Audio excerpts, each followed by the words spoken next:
तारीख 17 सितंबर, वक्त सुबह के 5 बजे। बेंगलुरु का येलहंका रेलवे फैक्ट्री का एक वीरान कोना, जहां इंसान की परछाई और अंधेरे में कोई फर्क नहीं होता। सूरज की पहली किरण फूटने वाली थी और अंधेरा धीरे धीरे दम तोड़ रहा था।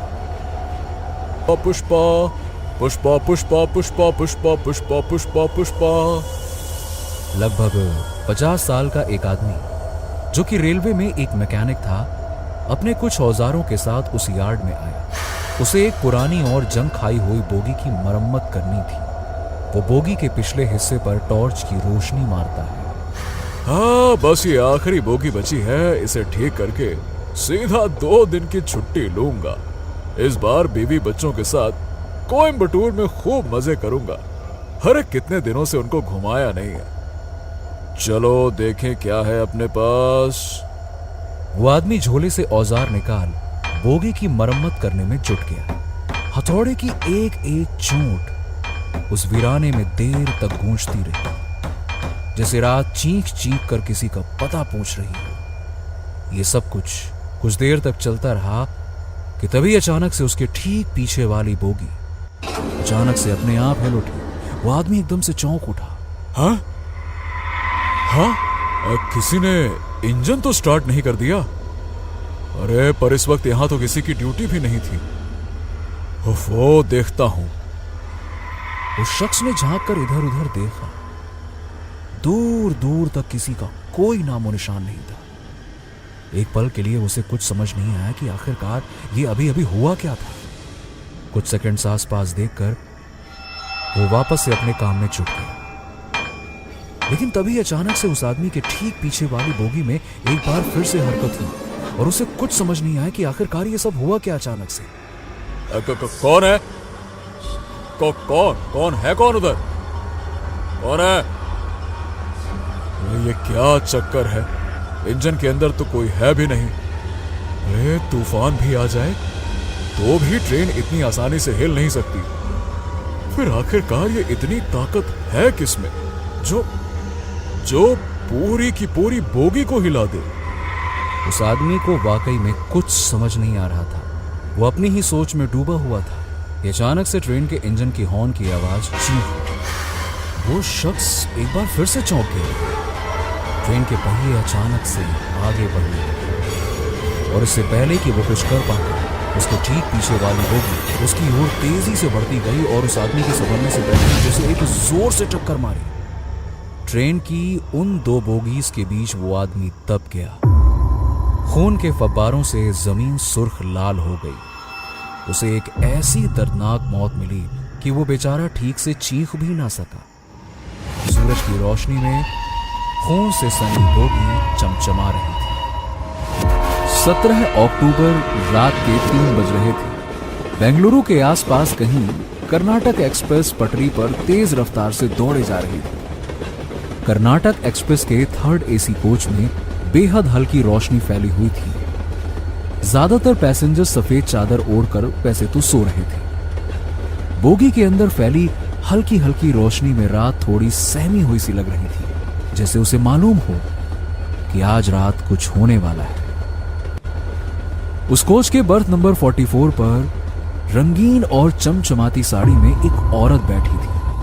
उसने साड़ी के पल्लू से अपना मुंह ढक रखा था। उस औरत के हाथों में सोने के कंगन चमक रहे थे।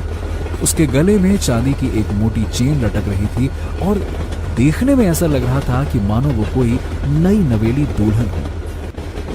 अचानक से एक जोर के झटके के साथ कर्नाटक एक्सप्रेस रुक जाती। ट्रेन किसी छोटे से स्टेशन पर रुकी जहां सिवाय एक नौजवान के और कोई भी नहीं था। उस नौजवान का नाम सनी है, जिसकी उम्र कुछ 28 बरस की होगी। उसने झट से एसी कोच के बाहर दरवाजे पर चिपके रिजर्वेशन चार्ट पर नजर फेरी। 41, 42 तुलसीराम से, 44 Aaradhya Chaudhary and yes birth number 45 Sunny Srivastava and that's me. अपना नाम पढ़ते ही सनी फुर्ती के साथ अपना सामान लिए उसी एसी कोच में घुस गया जिस कोच में वो लड़की बैठी थी।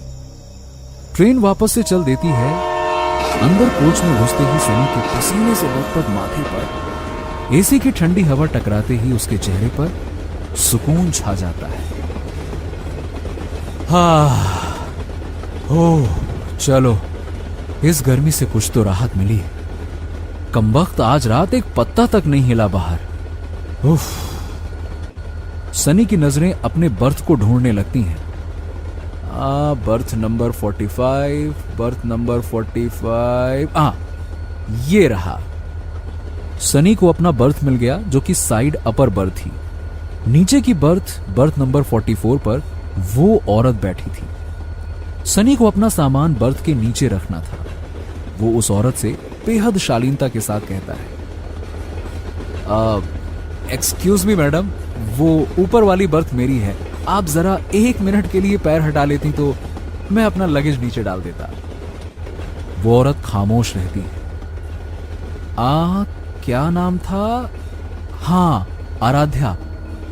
एक्सक्यूज मी आराध्या जी, आप जरा अपना पैर हटा लेंगी प्लीज। उस औरत के शरीर में थोड़ी हरकत होती है। उसके हिलने से उसके चेहरे से साड़ी का पल्लू सरक कर उसकी गोद में गिर पड़ता है। सनी एक पल के लिए उसे देखकर चौंक जाता है। उसने इतनी सुंदर और मासूम औरत अपनी जिंदगी में आज तक नहीं देखी थी। आराध्या नाम की उस औरत की उम्र मुश्किल से 25 से 26 साल की थी। आराध्या की बड़ी बड़ी आंखें उसकी मासूमियत के साथ सनी को कुछ देर देखती रही। सनी थोड़ी देर के लिए ये भूल गया था कि वो इस वक्त एक ट्रेन में है और अभी अभी वो उस औरत से कुछ कह रहा था। कुछ सेकंड्स के बाद सनी अपने आप को संभालते हुए अपनी बात वापस से दोहराने की कोशिश करता है। जी सॉरी, मैंने आपको डिस्टर्ब किया। वो क्या है कि ऊपर वाली बर्थ मेरी है तो मुझे अपना सामान। सनी के कुछ कहने से पहले ही आराध्या ने अपने पैर बर्थ पर रख लिए। उसने अपना सामान बर्थ के नीचे रख दिया। वैसे तो काफी रात हो चुकी थी और बाकी के लोग सो रहे थे, पर सनी को नींद नहीं आ रही थी, तो उसने सोचा कि क्यों ना थोड़ी देर नीचे ही बैठा जाए। उसने आराध्या की ओर देखा, जो कि खिड़की के बाहर टकटकी लगाए न जाने क्या देख रही थी। सनी ने उससे झिझकते हुए कहा, माफ कीजिएगा आराध्या जी, दरअसल मुझे नींद नहीं आ रही है। अगर आपको कोई तकलीफ ना हो तो थोड़ी देर यहां नीचे बैठ जाऊं। आराध्या चुपचाप बाहर देखती रही। सनी को समझ नहीं आया कि वो उससे और क्या कहे। आराध्या की खामोशी को इजाजत मानते हुए वो उस बर्थ पर आराम से बैठ गया। बीच बीच में खिड़की से अंदर आती रोशनी में आराध्या का सफेद चेहरा चमक उठता। कुछ देर के बाद उस कोच में टीसी आया। वो सबसे एक एक करके टिकट मांग रहा था। वो सनी के पास भी पहुंचा। हाँ जी भाई साहब, टिकट और अपना आईडी कार्ड दिखाइए प्लीज। सनी ने टिकट और अपना आधार कार्ड टीसी को थमा दिया। टीसी ने जल्दी से एक नजर डाली और आगे बढ़ गया। सनी ने नोटिस किया कि टीसी ने एक बार आराध्या की बर्थ की ओर भी देखा, मगर कुछ भी नहीं कहा और चुपचाप आगे चला गया। वाह अंकल, वाह वाह वाह वाह, लड़की से कोई पूछताछ नहीं, मतलब सारे कायदे कानून सिर्फ हम लड़कों के लिए हैं। चलो भाई कोई बात नहीं, अपने को क्या है। ठीक है। सनी ने अपना मोबाइल बाहर निकाला। उसे अपने मोबाइल की स्क्रीन पर अपनी मंगेतर शालू का मिस्ड कॉल दिखता है। अरे शालू का मिस्ड कॉल कब आया, पता ही नहीं चला। बेचारी अब तक जगी है, चलो उससे बात ही कर लेता हूं। सनी ने अपनी मंगेतर शालू को कॉल बैक किया। हेलो शालू, तुम अब तक सोई क्यों नहीं? ओप्पो, कैसे सो जाती?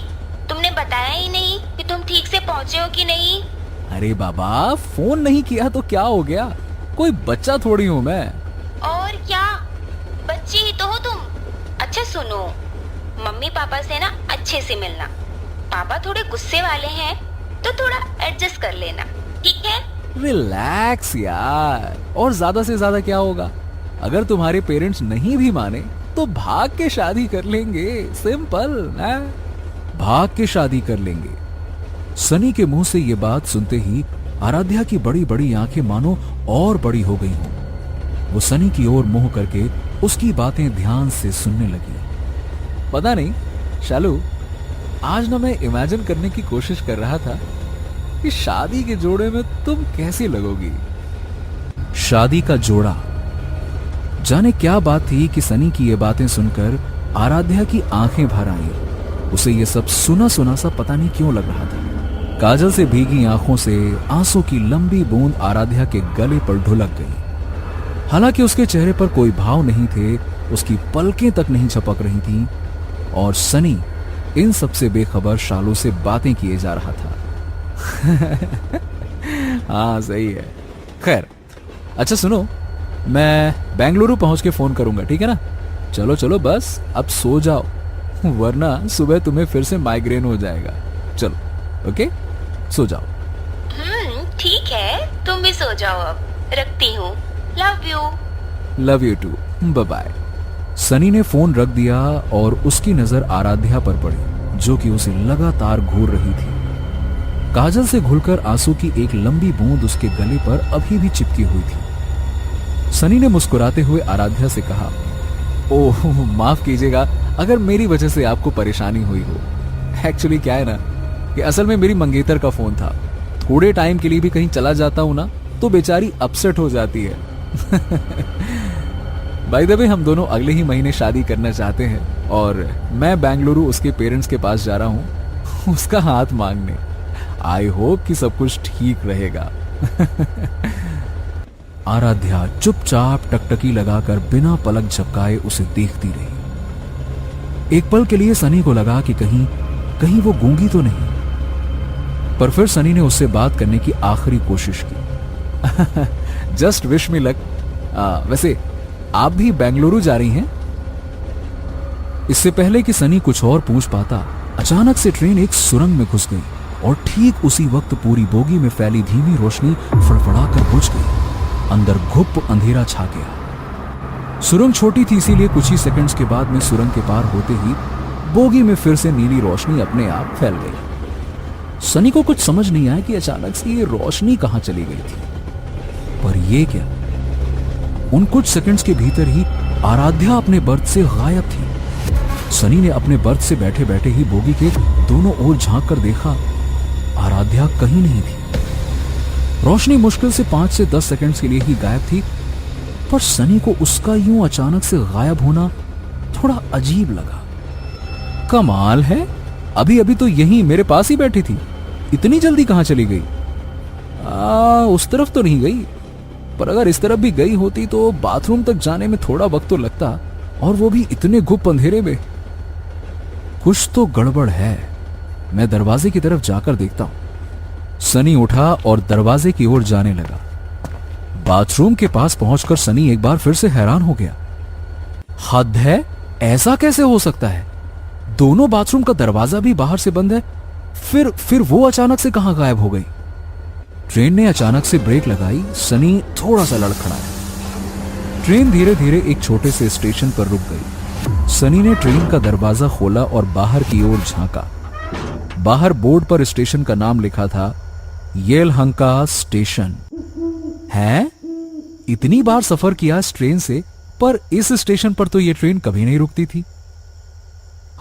शायद किसी ने चैन खींची हो, वो औरत भी न जाने कहां गायब हो गई। खैर छोड़ो, मुझे क्या, चेहरा धोकर सीधे सो जाता हूं यार। चलो सोया जाए अब।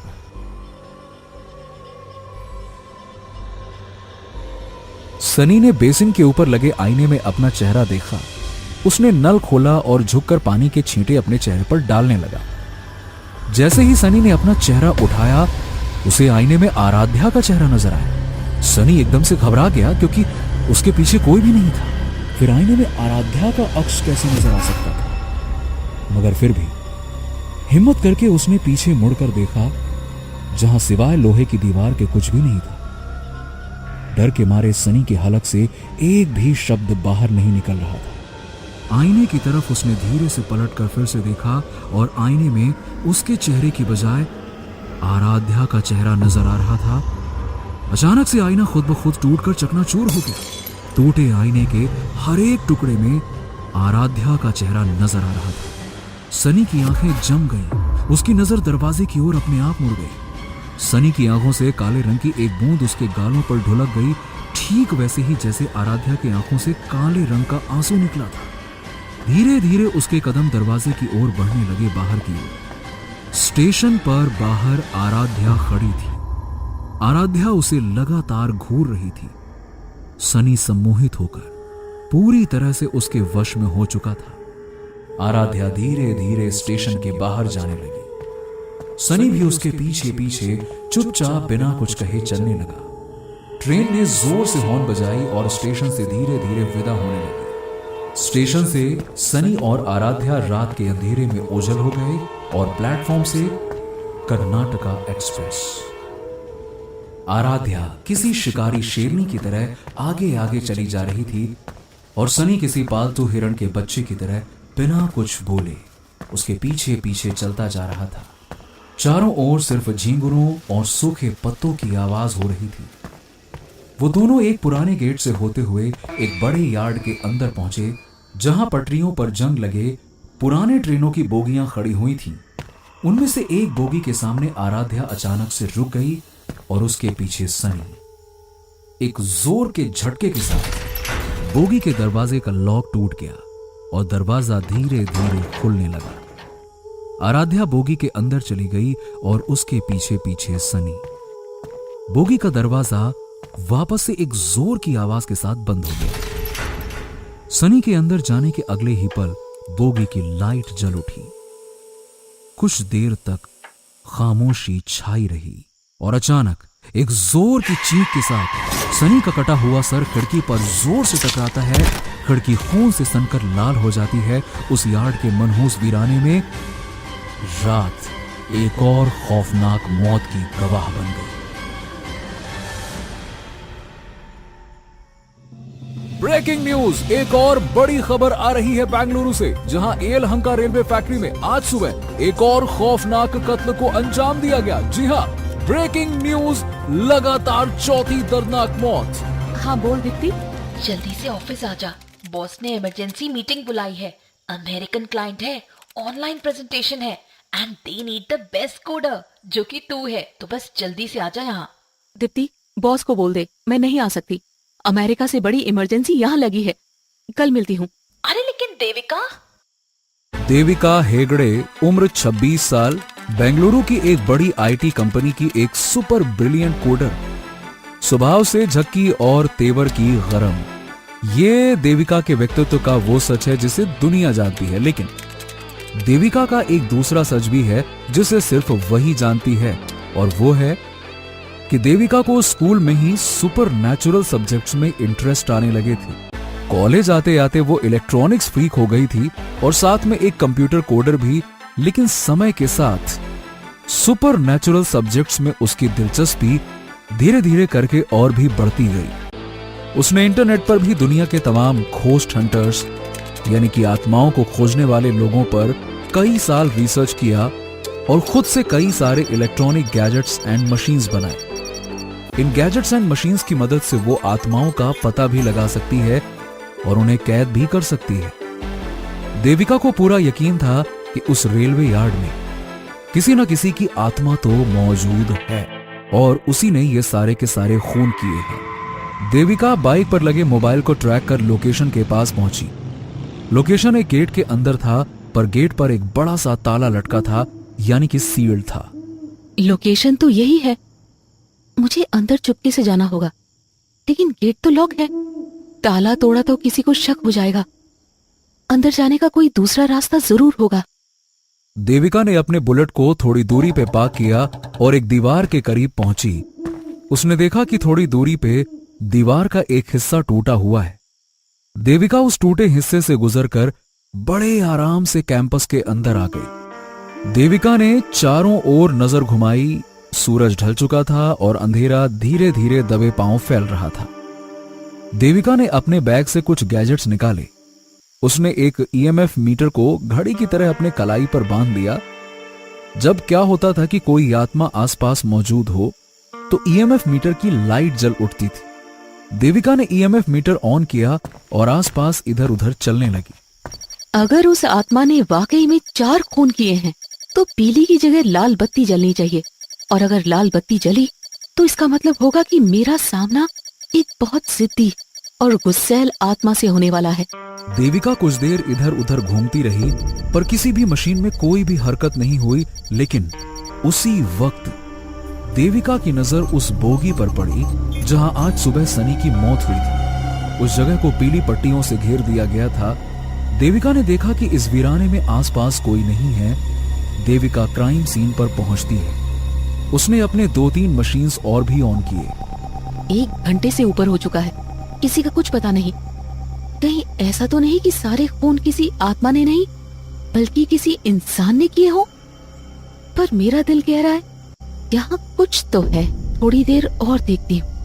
देविका ये सब कुछ सोच ही रही थी कि अचानक से ईएमएफ मीटर से बीप बीप की आवाज आने लगी। देविका ने तुरंत ईएमएफ मशीन पर लगे स्पेशल थर्मोमीटर को देखा। उस पर टेम्परेचर की डिग्री अपने आप ऊपर होने लगी, जिसका मतलब ये साफ था कि कोई ना कोई अदृश्य शक्ति आसपास ही है।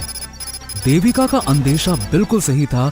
उसी वक्त ईएमएफ मीटर की सुई भी हिलने लगी और एकदम से लाल बत्ती जल उठी। देविका ने जैसे ही आत्मा को कैद करने की बात कही, उसकी मशीन अचानक से बंद हो गई। ये क्या, इसे क्या हो गया? इससे पहले कि देविका कुछ समझ पाती, अचानक से थर्मोमीटर का टेम्परेचर बेहिसाब बढ़ने लगा और उसमें आग लग गई और मशीन देविका के हाथ से नीचे गिर गई। देविका समझ चुकी थी कि आत्मा बेहद गुस्से में है और इसे काबू कर पाना आसान तो नहीं होगा। ये आत्मा बहुत गुस्से में लग रही है, मुझे इससे बात करनी पड़ेगी। देविका झट से अपने साइड बैग से एक दूसरी मशीन निकालती है। एक छोटे से रेडियो से दिखने वाले उस मशीन में देविका अलग अलग फ्रिक्वेंसी पर जाकर आत्मा से बात करने की कोशिश करती है। सुनो, अगर तुम मुझे सुन पा रहे हो तो मुझसे बात करो। मैं तुम्हें कोई नुकसान नहीं पहुंचाऊंगी, मैं वादा करती हूँ। मैं बस तुमसे बात करना चाहती हूँ। अचानक रेडियो से कुछ अजीब सी आवाजें आने लगी। देविका उस सिग्नल की दिशा में आगे बढ़ने लगी। जैसे जैसे वो आगे बढ़ रही थी, आवाज और धीरे धीरे करके साफ होती गई। तभी देविका के कानों में एक आवाज टकराई और वो आवाज किसी और की नहीं बल्कि आराध्या की थी। चली जा, चली जा। देविका ने गहरी सांस भरी। चली जाऊंगी, लेकिन उसके पहले तुम्हें मुझे ये बताना पड़ेगा कि तुम लोगों को मार क्यों रही हो और उन लोगों ने तुम्हारा बिगाड़ा क्या था। चली जाओ, वरना तुम्हें भी मार डालूंगी। आराध्या की रूह गुस्से में गुर्रा रही थी, पर देविका ने भी हिम्मत दिखाई। कहा ना चली जाऊंगी, लेकिन बस एक बार तुम्हें देखना चाहती हूँ। नाम क्या है तुम्हारा? देविका के ये पूछते ही आराध्या की आवाज अचानक से खामोश हो गई। कुछ सेकंड्स के बाद सामने पटरी पर खड़ी दूसरी बोगी का दरवाजा खुला और जोर की आवाज के साथ वो धीरे धीरे खुलता गया और बोगी के अंदर की सारी बत्तियां जल उठती हैं। ये आराध्या का देविका को इशारा था। वो उसे बोगी के अंदर बुला रही थी। देविका समझ गई। उसने अपना बैग उठाया और छोटे छोटे कदमों के साथ बोगी के अंदर आ गई। देविका के बोगी के अंदर आते ही दरवाजा जोर से बंद हो गया। देविका आराध्या का सामना करने को तैयार थी कि तभी अचानक से मशीन खुद से आवाज करने लगी। देविका समझ गई कि उसके पीछे कोई है। वो धीरे से पीछे की ओर मुड़ी। सामने आराध्या खड़ी थी। दोनों के बीच मुश्किल से 1 फीट का फासला था। देविका आराध्या को देख रही थी, जो कि बेहद मासूम और खूबसूरत थी। समझ नहीं आ रहा था देविका को कि आखिरकार वो लोगों को मार क्यों रही थी। देविका ने जैसे ही उससे बात करना चाहा, आराध्या जोर से चीखी और देविका को एकदम से धक्का दे दिया। देविका झटक कर दूर जा गिरी और उसके कंधे से उसका बैग भी जमीन पर गिर पड़ा। इससे पहले कि देविका अपने आप को संभाल पाती, आराध्या उस पर लगातार हमला करती रही। देविका ने चीख कर कहा, देखो, तुम्हें ये सब करने की जरूरत नहीं है। तुम मुझे मजबूर कर रही हो। मेरी बात मानो और शांत हो जाओ। मुझसे बात करो। आराध्या की रूह ने देविका की एक न सुनी और उसे इधर उधर पटकती रही। देविका के सर से खून बहने लगा। उसे बहुत जोरों का गुस्सा आया और गुस्से में वो तेजी से आराध्या की ओर बढ़ी, पर इससे पहले कि देविका कुछ कर पाती, आराध्या ने अपने हाथों से देविका की गर्दन को जोर से पकड़ लिया। देविका तड़प उठी। आराध्या की पकड़ धीरे धीरे और कसती जा रही। उसने देविका को एक हाथ से हवा में उठा लिया। देविका की सांसें जैसे टूटने से लगी। उसके माथे की नसें तन गई देविका के पास अब कोई चारा नहीं बचा था। उसने साइड बैग में लगे मशीन के बटन को दबा दिया और बटन के दबाते ही एक बहुत पतली सी और तीखी सी आवाज बोगी में फैल गई। आराध्या की आत्मा कांप उठी। बोगी के सारे शीशे एक एक करके टूटने लगे। आराध्या की आत्मा तड़पते हुए चिल्लाते हुए बोली, बंद करो इसे। मैं और बर्दाश्त नहीं कर पाऊंगी। इसे बंद करो। मैं हाथ जोड़ती हूँ। तुम जो कहोगी मैं वैसा ही करूंगी। बंद करो इसे। ये सुनते ही देविका को आराध्या के ऊपर थोड़ा तरस आया और उसने वो मशीन बंद कर दिया। आराध्या की आत्मा ने समर्पण कर दिया और अगले ही पल देविका उसके चंगुल से आजाद हो गई। आराध्या की आंखों से काजल आंसू में घुलकर उसके गालों पर ढुलक गए। आराध्या अब बात करने को तैयार थी। मेरा नाम आराध्या चौधरी है। उस रात मैं बहुत खुश थी क्योंकि मेरी शादी होने वाली थी उससे, जिससे मैं पागलों की तरह प्यार करती थी। लेकिन हमारे घर वाले राजी नहीं थे। मैं घर से भाग के कोर्ट में शादी करने वाली थी। 17 जून की रात मैं कर्नाटका एक्सप्रेस से बेंगलोर जा रही थी, जहाँ पे मैं और अनिल शादी करने वाले थे। मैं खुश जरूर थी कि अगले दिन से मेरी जिंदगी बदलने वाली थी, पर मैं थोड़ी घबराई भी हुई थी क्योंकि मेरा भाई पुलिस में है और बहुत गुस्से वाला भी। मैं बहुत हिम्मत करके घर से भागी थी, बल्कि सच कहूँ तो जिंदगी में पहली बार मैं ट्रेन से अकेले सफर कर रही थी। फिर किसी छोटे स्टेशन पर ट्रेन रुकी। 50 की उम्र का एक आदमी बैग लिए मेरी बोगी के अंदर आया। मेरे ठीक ऊपर की बर्थ उसकी थी। मैं मासूम थी। दुनियादारी की कोई समझ नहीं थी मुझ में। मुझे वो आदमी बेहद शरीफ लगा। वो मेरी तरफ देखकर मुस्कुराया। मैं भी उसे देखकर मुस्कुराई। उसकी उम्र मेरे पापा की जितनी होगी। थोड़ी देर में हम दोनों बात करने लगे। मैं उसे अंकल कह के बात करने लगी। पता नहीं क्यों मुझे उस आदमी पर भरोसा हो चला था। मैंने उसे सारी बात बता दी कि मैं घर से भागकर बेंगलोर जा रही हूँ और कोर्ट में शादी करने वाली हूँ। उस आदमी ने कहा कि वो वकील है और वो हम दोनों की मदद करेगा। उसने मुझे ये कहकर डरा दिया कि हो सकता है कि बेंगलोर में मेरा भाई मुझे और अनिल को पकड़ ले। अगर मेरे भाई ने हम दोनों को पकड़ लिया तब वो हमारी मदद नहीं कर पाएगा। उसने अपनी जिंदगी में ऐसे कई सारे केस देखे हैं। मैं बहुत डर गई थी। फिर उसने कहा कि आके येलहंका स्टेशन के पास उसकी बेटी का ससुराल है। आज रात मैं वहीं रुक जाऊं और अगले दिन वो आदमी किसी दूसरे कोर्ट में हमारी शादी करा देगा, क्योंकि येलहंका में वो बहुत लोगों को जानता है। मैं उसकी बातों में आ गई और हाँ कर दिया। ये मेरी जिंदगी की सबसे बड़ी और आखिरी भूल थी। उस आदमी ने चुपके से ट्रेन का चेन खींचा और येलहंका स्टेशन के पास ही ट्रेन रुक गई। मैं अपना सारा सामान लेकर उस आदमी के साथ उतर गई। रात का वक्त था और चारों तरफ बड़ी हल्की रोशनी थी। थोड़ी देर साथ चलने के बाद पर उसने हंसकर मेरी बात टाल दी और बस चलते रहने को कहा। मैं बस 2 कदम बढ़ी ही थी कि अचानक उस आदमी ने पीछे से मेरा मुंह अपने हाथ से दबा दिया। उसने एक झटके में मेरी सोने की चेन मेरी गर्दन से निकाल ली। मैंने चिल्लाने की कोशिश की, पर वो काफी ताकतवर था। मैंने जोर से अपना दांत उसके हाथों में गाड़ दिया। वो दर्द से चीख उठा।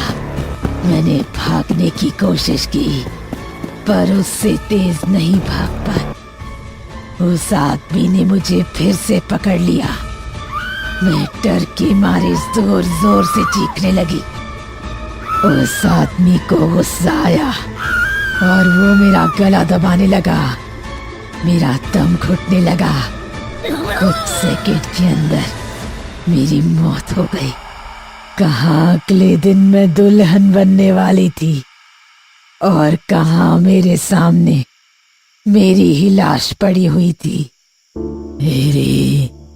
मेरी गलती बस इतनी थी कि मैंने आंख मूंद कर उस आदमी पर भरोसा किया। मुझे लगा कि उसने मुझसे प्यार से बात की है, इसलिए वो अच्छा ही होगा। नहीं, ऐसा नहीं होता है। जो जितना प्यार से बात करता है वो उतना ही खतरनाक होता है। ये सीख इसी दुनिया ने मुझे दी और इस सीख के बदले मुझे मिली मौत। मैंने फैसला लिया कि हर वो इंसान जो प्यार से बात करने का नाटक करता है उसे मारना होगा। आराध्या, तुम्हारी उम्र इतनी भी नहीं हुई थी कि दुनिया का सच समझ पाती। मुझे तुम्हारे लिए बहुत दुख है, लेकिन आराध, तुम्हारी ये सोच बिल्कुल गलत है। तुम तो लव मैरिज करने वाली थी ना। प्यार से तो सनी भी बात किया करता था ना। जब वो तुम्हारे सामने आएगा तो क्या उसे भी मार दोगी?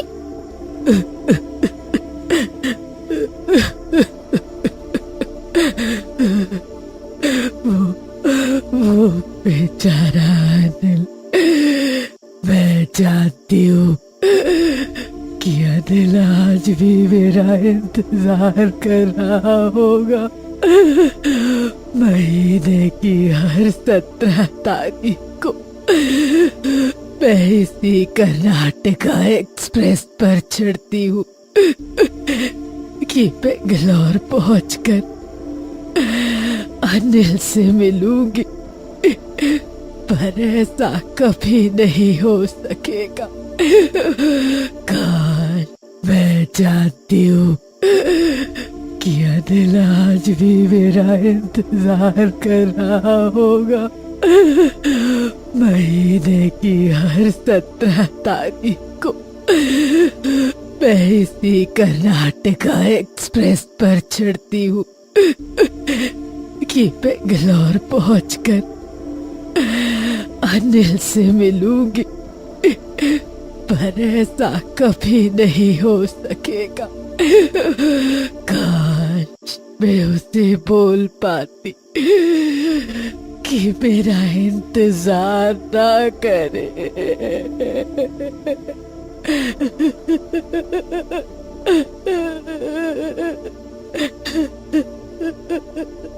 क्या तब शांत हो जाओगी?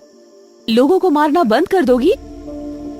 मतलब मैं तुम्हारा मैसेज अनिल को पहुंचा दूंगी। मगर ऐसा कैसे होगा?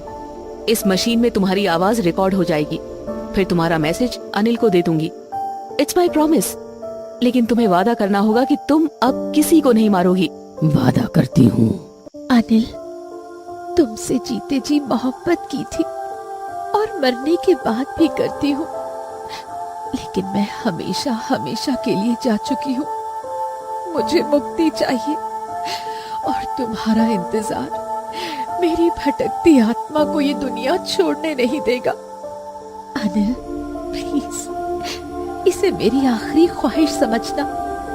मुझे भूल जाओ और नई जिंदगी शुरू करो। हमेशा खुश रहना।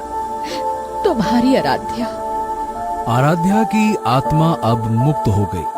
देविका खुश थी कि शहर में अब और कत्ल नहीं होंगे, मगर क्या देविका का ऐसा सोचना सही था? दोस्तों, कैसी लगी आपको ये खौफनाक और रोमांचक कहानी नीचे कमेंट करके जरूर बताइए।